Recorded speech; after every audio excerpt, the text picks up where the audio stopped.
Hi friends, എല്ലാവർക്കും happy Easter. ഈ channel subscribe ചെയ്തിരിക്കുന്നവർക്കും ഈ ചാനലിലെ വീഡിയോകൾ കണ്ട് കമൻറ്റും ലൈക്കും ഒക്കെ ഇട്ട് സപ്പോർട്ട് ചെയ്യുന്നവർക്കും എൻ്റെ എല്ലാ കൂട്ടുകാർക്കും ഹൃദയം നിറഞ്ഞ ഹാപ്പി ഈസ്റ്റർ.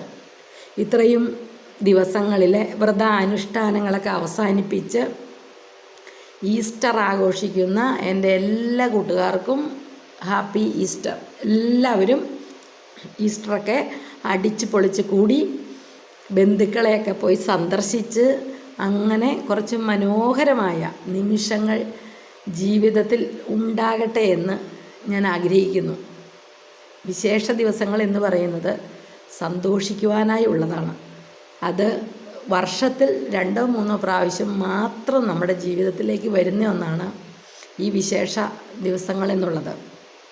ആ സമയത്ത് നമ്മൾ നല്ല ഭക്ഷണം കഴിക്കുകയും നല്ല ഡ്രസ്സ് ഇടുകയും നമ്മുടെ ബന്ധുക്കളും സ്വന്തക്കാരൊക്കെ ആയിട്ട് എല്ലാവരുടെ കൂടി ഇണങ്ങി ഭക്ഷണം കഴിക്കുകയും അതുപോലെ നമ്മുടെ വീട്ടിൽ നിന്ന് അടുത്ത വീടുകളിൽ ചെന്ന് എല്ലാവരും സന്ദർശിക്കുകയും ഒക്കെ ചെയ്യുവാനുള്ള നല്ല ഒരു സന്ദർഭമാണ് ഈ വിശേഷ ദിവസങ്ങൾ എന്ന് പറയുന്നത്.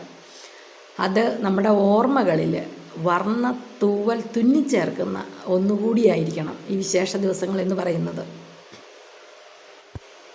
കുട്ടികളുടെ ആയാലും മുതിർന്നവരുടെ ആയാലും ആ ഓർമ്മയുടെ മണിച്ചെപ്പിൽ നമുക്കെന്നും സൂക്ഷിച്ചു വയ്ക്കാൻ പറ്റുന്ന മധുരമുള്ള ഓർമ്മകൾ എന്ന് പറയുന്നത് ഇങ്ങനെയുള്ള വിശേഷ ദിവസങ്ങളിലുള്ള കൂടിച്ചേരലുകളാണ്. കുട്ടികൾക്കായാലും അതാണ് അവർക്ക് ഭാവിയിൽ പറയുവാനും ഓർക്കുവാനും ഒക്കെ ഉള്ളത്. പിന്നെ അല്ലാത്ത ദിവസങ്ങളിലൊക്കെ നമ്മളിപ്പം എവിടെയെങ്കിലും പോകണം എന്ന് വിചാരിച്ചാൽ തന്നെ നമുക്ക് ജോലിക്ക് പോകണം, നമ്മൾ ചെല്ലുന്ന ആ വീട്ടിലുള്ളവർക്ക് ജോലിക്ക് പോകണം, അങ്ങനെ പല തടസ്സങ്ങളുമുണ്ട്. പക്ഷേ ഇതുപോലെയുള്ള ആ വിശേഷ അവസരങ്ങളിലാണെങ്കിൽ അവരും വീട്ടിലിരിക്കുന്നു, നമ്മളും വീട്ടിലിരിക്കുന്നു. ചെല്ലുക, വർത്തമാനം പറയുക, അടിച്ചു പൊളിക്കുക, സൗഹൃദം പങ്കിടുക, എല്ലാവരും കണ്ട് കുശലാന്വേഷണം നടത്തുക. അങ്ങനെ ഈ ഈസ്റ്റർ ഒരു ഹാപ്പി ഹാപ്പി ഹാപ്പി ഈസ്റ്റർ ആകട്ടെ. നിങ്ങൾക്ക് എല്ലാവർക്കും ദൈവം ആരോഗ്യവും സന്തോഷവും സമാധാനവും സമ്പൽ സമൃദ്ധിയും സർവ്വ ഐശ്വര്യങ്ങളും എല്ലാം നൽകി അനുഗ്രഹിക്കട്ടെ. Happy Easter, happy Easter, happy Easter.